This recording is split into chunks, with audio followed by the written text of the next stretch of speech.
Who? Did I scare you? I shouldn't have. I have mental health issues. Did that scare you? It shouldn't have. But I do understand. Look, I just realized after being in some conversations and reading through some of my old episodes of my podcast that bipolar disorder scares the living crap out of me. But then I thought about it in relation to episode 5, the mental health triangle, and I put some things together and I realized that the fear that I have of bipolar disorder, it's not from the adult me, it's from the 6-year-old me that was dealing with someone, my mom, who had bipolar disorder. And the bipolar disorder back then, it wasn't treated well, if it was treated at all. But there's all kinds of new medications, new therapies, and new ways of dealing with it. And there's new ways of thinking about it. So I explore that in my upcoming episode. And just the whole mental health issues, it's much like my speech impediment. I stutter. Right now, as you can hear, as you might be able to hear, I can't really tell myself at times, but I'm fluent. So I'm dealing with something now that most of the population, I think 99% of the population, has no idea about: fluency. You don't have to think about it. It just comes naturally to you. You talk, you have conversations, you communicate with people, and you never have to worry about fluency. I do.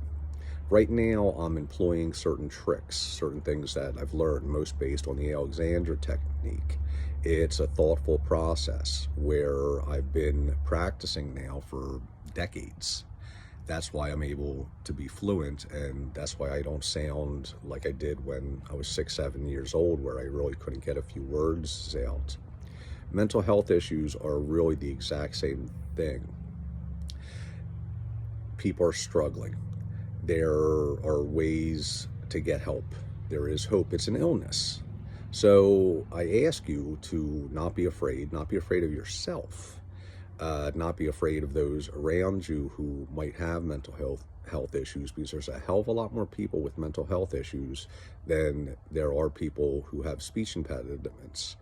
There is help. There is hope. There are treatments and therapies out there that are coming out left and right. So I invite you to not be afraid, like me.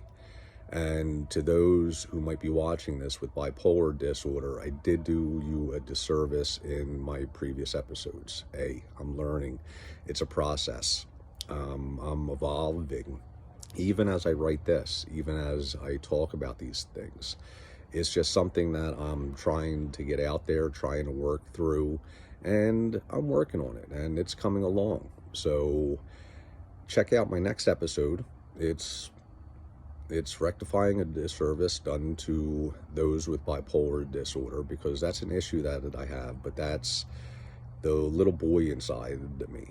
And I'm trying to get him to know that it's okay. And you're welcome to follow along on my journey and check out my book, because I got to push the book. Let's Unmask Depression. There's a link about it somewhere or another. But check it out. Check out the podcast, and happy Monday. Let's get the week started off on the right foot.